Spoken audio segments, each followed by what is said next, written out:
So இப்போ 4th promo release பண்ணிட்டாங்க. நான் ஏற்கனவே சொல்லியிருந்தேன், விஜய் சேதுபதி சார் வந்து ஒரு பேப்பர் கொண்டு வந்து அதில் பிரஜன் பேசினது எல்லாத்தையும் எழுதி வச்சு ரீட் பண்ணார் அப்படின்னு சொல்லியிருந்தேன். அதே மாதிரி பிரஜனோட முத்தான பொன்மொழிகள் எல்லாத்தையுமே ரீட் பண்ணுறாரு.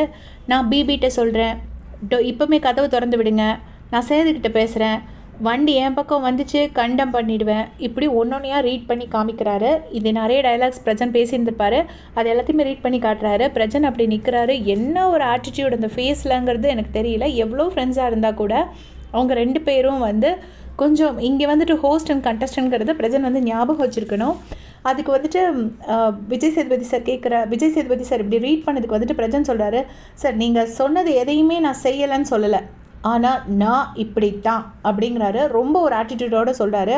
உடனே விஜய் சேதுபதி சார் ஒரு சேர் எடுத்து போட்டு உட்காந்துட்டு, கொஞ்ச நேரம் புகழுங்களேன்னு சொல்கிறாரு நான் நினைக்கிறேன். அந்த வேர்டு எனக்கு புரியல, நான் நிறைய வாட்டி கேட்டு பார்த்தேன். உங்கள் யார்கிட்ட தெரிஞ்சதுன்னா கமெண்ட்ஸில் சொல்லுங்கள், நான் உட்காந்து கேட்டுக்கிறேனே அப்படின்னு சொல்லிட்டு விஜய் சேதுபதி சார் சொல்கிறாரு.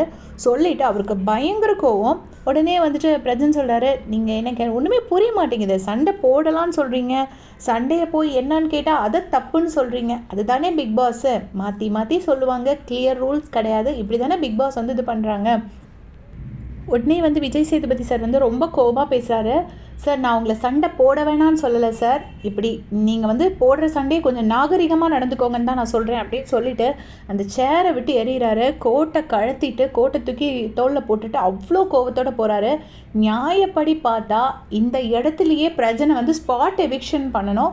ஏன்னா அவர் ஒரு ஹோஸ்ட்டை டிஸ்ரெஸ்பெக்ட் பண்ணுறத பிக் பாஸ் பார்த்துட்டு இருக்கக்கூடாது. அவரோட பிஹேவியர், விஜய் சேதுபதி சாரோட பிஹேவியர் எப்படி இருந்துச்சுன்னா, ஒன்று அவன் இருக்கணும், இல்லைங்க நான் இருக்கணுங்கிற மாதிரி இருந்துச்சு. அந்த சேரை விட்டு எரிஞ்சிட்டு இந்த கோட் போட்டுட்டு போனது.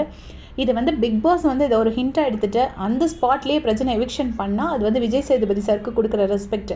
அவர் கரெக்டாக ஹோஸ்ட் பண்ணுறாரோ பண்ணலையோ, இந்த ஷோவோட ஹோஸ்ட் அவர் தான், அவருக்கு உண்டான ரெஸ்பெக்ட் கொடுத்தே ஆகணும். ஒரு ஹாப்பினிங் ஹீரோ.